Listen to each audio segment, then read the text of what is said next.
Hey, what's up guys? OJ here, and help!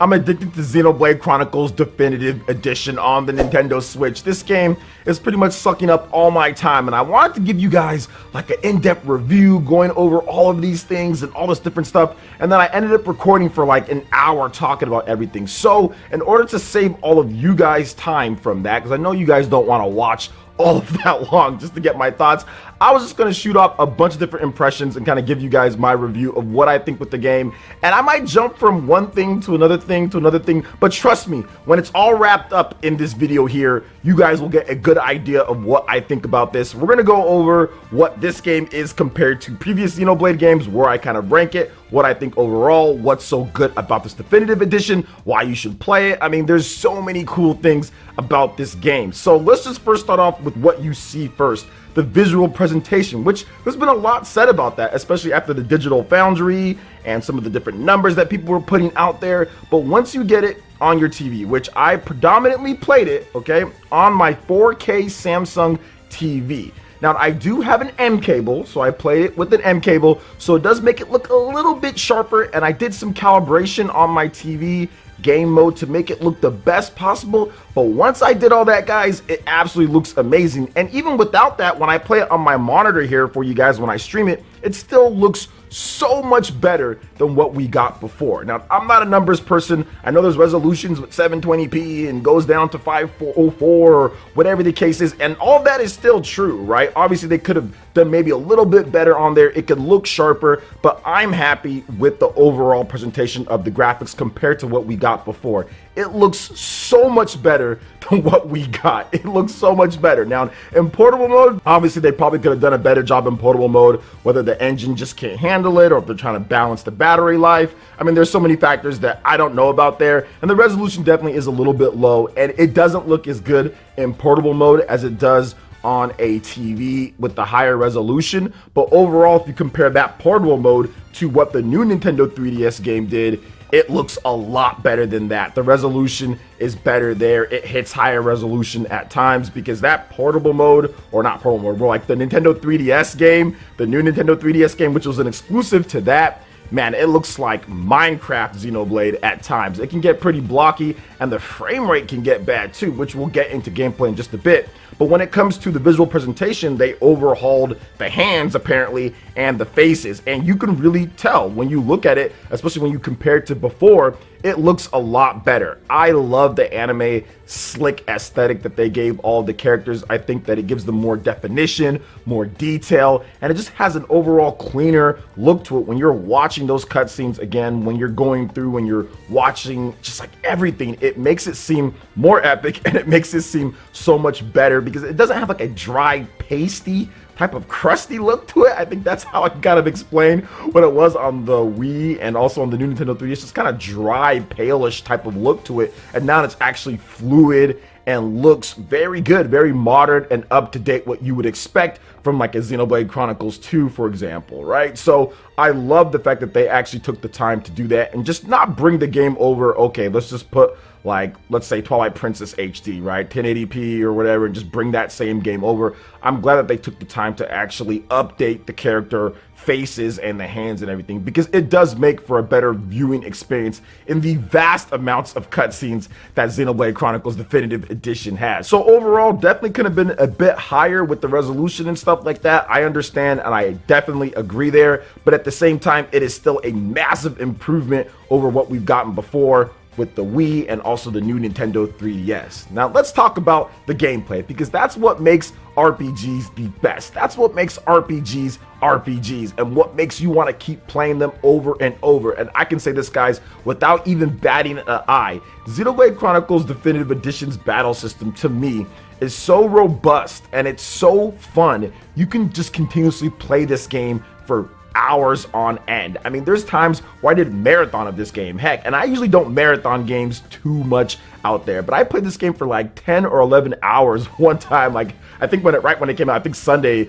the week that it came out on that Friday, I think I played it for that long. It is that type of game with all the amount of content and gameplay in there. But what style of game is this? Because it's hard, because when I look at some of these reviews, it seems like people are generally confused on how to play this game and the best way to play this game and kind of how it's broken down and everything. And I'm not going to bore you guys with all the technical details and everything, because I want you guys to go out there and experience it. But to be honest, it's almost like an MMO, a single player MMO, and you have this little arts palette at the bottom, and you have arts or special attacks that you can do, and when you press the button on them, you'll do that special attack, and depending on where you are positioned or what attack or what buff or debuff that you do, you can get bonuses for that, and there's cooldowns with it. Now, as you level up and defeat more enemies, you'll be able to level up those arts on there. Now, that's a pretty cool system in my opinion, and the depth in terms of what you can do and what you learn in conjunction with the rest of your teammates is what makes Xenoblade combat so good, because you essentially have a tank, somebody who can dodge a lot of different stuff, or somebody who can take a lot of hits and just defend all through it. You have an attacker, right, like Shulk, where he's just going to put on a crazy amount of damage, potentially buff some of your teammates up, give you guys some abilities that you would have had before. And then you could also have a healer, or you can kind of put somebody else that can kind of do something different, like Melia, where she has a completely different playstyle. And I think that's what I love about Xenoblade, is that there's so many different varieties of ways that you can go with. You can go with Sharla, healer, tank, attacker. You can go with 2 attackers and a tank. You can kind of mix and match it, and just as long as you have certain skills and certain abilities and your gems kind of crafted in certain spots, you can make sure that you can pretty much have almost any team out there and do some damage. And it was so fun talking with my audience about, okay, well, what do you guys think? Who do you guys use? And what type of strategies and tactics are you guys doing in this game? Because I even learned a number of things, and I beat the game a number of times. So it's pretty cool to see that. And it just gets more and more in depth. I mean, I can talk about the little gem crafting that you can do, to where that can get you upgrades on different armor slots and also on weapons. They've added all sorts of different things to where, let's say you don't like the look of your person, well, you can actually put any type of look on them, so you can get the benefits of that armor or that weapon, but also not have that look of that armor, because it changes per any type of piece of armor or stuff that you're wearing. So you can customize to your liking, you can play the game to your liking, you can do all sorts of different options to do more damage, to kind of defend against certain things. Like, it is just in depth, but they have a nice tutorial built in for newcomers, so newcomers can hop in and play the game. So that's what I like about this, is that a newcomer can hop in and just play. There's a casual mode for you guys as well, so if you're not really good at RPGs, hey, just turn on that casual mode and you can go through the game. They have an expert mode for people who know what they're doing and kind of want to challenge themselves. And they also have the typical normal mode for people who played the game before. So no matter where you fall on the line here, there's a mode and there's gameplay options for you. But probably some of the best things that they did to this game was the quality of life improvements, guys. If you played the game originally, you know what I'm talking about. Now, if you didn't play the game, you're in for a treat with this one. Or if you skipped the Wii or the new Nintendo 3DS version, or just didn't get it for whatever reason, you are enjoying the bliss here, because there are so many things that I can talk about with this, especially with the Colony 6 reconstruction. That is so much better, to where you can actually check the items at any point in terms of what you need. Also, they have tracking for all of these side quests. So this was something that was very annoying in the original game, to where if you had a side quest, you kind of just had to feel out where it was. I mean, they might tell you a general area sometimes, and they might tell you, okay, this person is here, but you kind of had to just really figure things out yourself and kind of just explore. And sometimes you could spend hours, if not more, just exploring and trying to find things and trying to do things. This time, that is gone. There's a little blue tracking dot that will take you exactly to where you need to go to get certain items or to track down certain enemies. And they'll even tell you on the quest log if this enemy is out at this time, or if it's this time, or if it's other time. So it's really cool what they've done here, and it makes the game so much more playable, way more playable than ever before. And one of the things that's unique to the Switch version of the game compared to the new Nintendo 3DS and also the Wii is that you can actually do button mapping in this game. So it actually makes the combat better, because how they did it before was that you use the D-pad to move arts across the bottom of the arts palette to pick your special attacks, and you couldn't change any of the button mapping on the Wii or also on the new Nintendo 3DS, the Wii U Virtual Console stuff. You just couldn't do that. So you'd have to kind of let go of the movement in order to change the arts and everything and like switch back and forth, which could get maybe somewhat annoying, right? But you can button map it to where it's the trigger buttons on the Nintendo Switch, which makes it to where you can get into position to do a backslash or to get in front of the enemy, depending on what art you need to do in order to take advantage of that without stopping for a bit. So it just makes it that much better to play. It just makes it that much more fun to do on the Nintendo Switch. So very happy about all of the quality of life improvements, and there's even a lot more when it comes down to it. There's so much stuff that they added in to make this a better experience and a smoother experience overall, especially with the side quest stuff, because that was one of my major annoyances. Actually, my two major annoyances with the original game was just kind of the graphics at times was just kind of like, ugh.